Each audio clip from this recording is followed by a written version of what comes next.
pinagpagura natin. Peso's goal has always been to build a sustainable path from the grassroots to the global stage. So, and here we are. Excited na din kami kung sino ang huling papalag.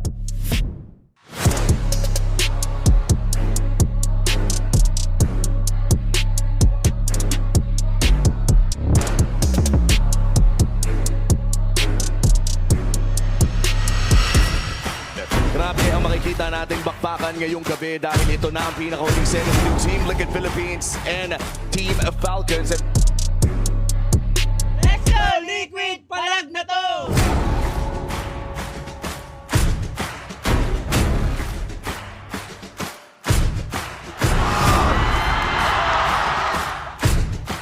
At ang buong kupunan ng Falcons ay pinipilit lamang na ma-depensahan ito pero napakahapdi na rin talaga ni Sandy! At rekta na sila kagad sa tore! Game 1! Ilista mo na sa Hammer B!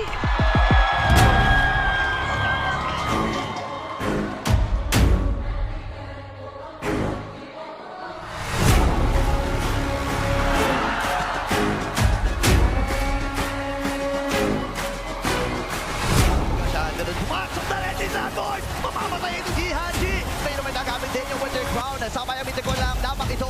Kaya si Klapa pinipilit na proteksyonan ang kanilang base.